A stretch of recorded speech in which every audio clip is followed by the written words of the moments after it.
ఆరబెట్టిన జొన్నల్ని మిక్సీ పట్టుకుందామండి. ఈ విధంగా రవ్వలాగా మిక్సీ పట్టుకోండి కడిగి ఆరబెట్టిన జొన్నల్ని. ఫస్ట్ జొన్న రవ్వ కిచిడి ప్రిపేర్ చేసుకోవడానికి స్టవ్ మీద బాణీ పెట్టుకొని కొంచెం ఆయిల్ వేసుకోండి. కాగిన తర్వాత తాలింపు దినుసులు కొంచెం, జీలకర్ర కొంచెం, మిర్చి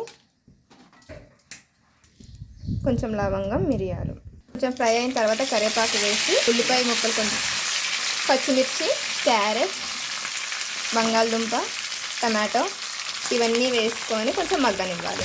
వెజిటేబుల్స్ కొంచెం మగ్గిన తర్వాత అల్లం వెల్లుల్లి పేస్ట్ వేసి కొంచెం కడిగి పెట్టుకున్న పెసరపప్పు కొంచెం వేసుకోవాలి.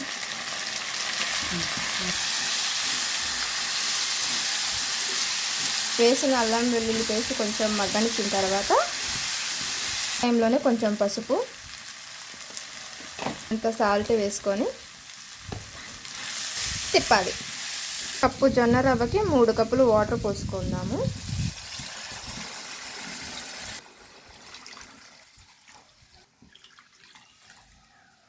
మూత పెట్టుకొని ఎసర కొంచెం మరగనిద్దాము. ఇలా ఎసర బాగా మరిగిన తర్వాత మనం కప్పు జొన్న రవ్వ వేసుకుందాము. ఈ కిచిడి షుగర్ పేషెంట్స్కి అండ్ అలాగే వెయిట్ లాస్ అవ్వాలనుకునే వాళ్ళకి మంచి హెల్దీ బ్రేక్ఫాస్ట్ అండి. ఇలా బాగా ఉడికించుకున్న తర్వాత పైన కొత్తిమీర వేసుకుందామండి.